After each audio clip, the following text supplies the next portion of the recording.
क्या सचमुच में जादव और ब्राह्मण में इतना बैर है? आप पूरा वीडियो को देखिए, सच्चाई कुछ मालूम लोग कहते पड़ेगा। हैं कि यादव और ब्राह्मण कभी एक नहीं हो सकते। और क्या आपको लगता है कि ये दोनों ही लोग स्वाभाविक रूप से शत्रु हैं एक दूसरे के?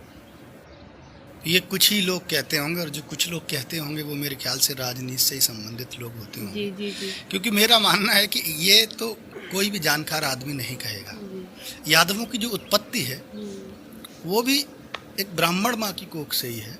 जी जो यदु थे महाराज, उनके पिता जो ययाति थे, ययाति की पत्नी थी देवयानी, और देवयानी दैत्य गुरु शुक्राचार्य की पुत्री थी। पुत्री और शुक्राचार्य एक ऐसे ब्राह्मण थे असुरों के। जो उस समय बृहस्पति जो देवताओं के गुरु थे उनसे भी ज़्यादा श्रेष्ठ सोच थी। वो एक तरह से एक साइंटिस्ट थे। उन्होंने एक ऐसा मंत्र इजाद कर लिया था जी जी। जिससे मरे हुए व्यक्ति को जीवित कर दिया जाए। तो उनकी पुत्री थी देवयानी थी। देवयानी का अयात से विवाह हुआ, उससे यदु पैदा हुए। तो ब्राह्मण की कोख से ही यादवों का जन्म हुआ है। तो ये मुझे तो लगता नहीं कि आपस में शत्रु हो उनकी सकते माँ हैं। जब ब्राह्मण। दूसरी बात, जी कन्हैयालाल माणिकलाल मुंशी ने एक किताब लिखी है, बड़ी जी। अच्छी किताब है, अगर कभी मौका मिले तो आप लोग भी पढ़िएगा, भगवान परशुराम। ब्राह्मण समाज में परशुराम बहुत पूजनीय है। वो ईश्वर के अवतार माने जाते हैं। जब सहस्त्रार्जुन, जब उन्होंने ये शपथ ली कि मैं धरती को क्षत्रिय विहीन कर दूंगा, जी तो उस समय का जो उनका शत्रु था सहस्त्रार्जुन, वो उनके पीछे पड़ गया। तो परशुराम प्राण बचाने के लिए दौड़े।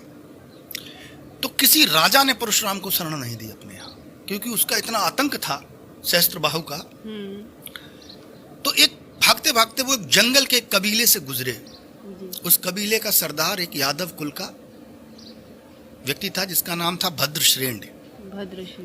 जब उन्होंने अपनी बात भगवान परशुराम ने अपनी बात रखी, तो उस व्यक्ति ने ये कहा कि हम जब तक जीवित हैं तब तक पूरी दुनिया भी अगर आपको पकड़ने आ जाए, जब हम सब बच्चा बच्चा मर जाएगा तब आप तक पहुंच पाएंगे। तो उसने अपने कबीले के बाहर अपनी औरतें, अपने बच्चे बैठा दिए और बीच में घर में भगवान परशुराम को बैठा दिया। तो सहस्त्रार्जुन लाखों की सेना लेकर गया, लेकिन उस समय चूंकि स्त्री हत्या, बाल हत्या पाप था, तो उसने उन लोगों को नहीं मारा और परशुराम को जीवन दान मिला।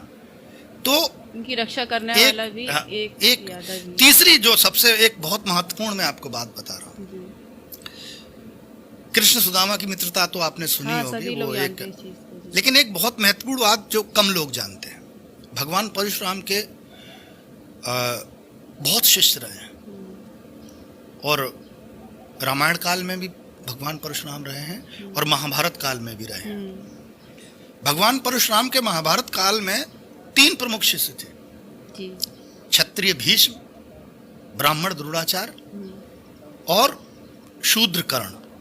हाँ, भीष्म, द्रोणाचार्य और शूद्र कर्ण। लेकिन जो सैकड़ों साल के तप, रिसर्च और ज्ञान से उन्होंने जो सुदर्शन चक्र अपने पास सुशोभित अपने पास रखा हुआ था अपने शस्त्रागार में, वो भगवान कृष्ण को बुलाकर सौंपा। अगर उनके अंदर ये चीज, तो मुझे तो ये लगता है कि अगर योग्य ब्राह्मण होता है तो ब्राह्मण हमेशा न्याय करता है। उसको लगता है कि उसकी जो क्षमता है, योग्यता है, उसकी रक्षा जो उचित व्यक्ति कर पाएगा, वो उसी को उसने सौंपा। तो जो सुदर्शन चक्र था वो भगवान कृष्ण को सौंप दिया। और दुनिया में इतने उनके शिष्य थे, बड़े बड़े महान उनके, भाई भीष्म से बड़ा तो कोई योद्धा था नहीं, द्रोणाचार्य तो अर्जुन के गुरु थे, लेकिन उस कृष्ण को उन्होंने उस सुदर्शन सौंपा। क्यों? क्योंकि उनको कृष्ण योग्य लगे। उनको लगा कि यही एक व्यक्ति है जो यदुवंशी था, यही एक व्यक्ति है जो समाज की रक्षा कर सकता है। तो मुझे लगता है बहुत थोड़े लोग ये बात कहने वाले हैं, जो लोग जानते होंगे वो इस तरह की बातों में कोई विश्वास नहीं करेंगे। चलिए, आपने इस किंवदंती को या इस सोच को, ये लोग सोच भी रहे होंगे, तो उनकी सोच को आपने वहीं विराम लगाया है। आपका बहुत बहुत धन्यवाद।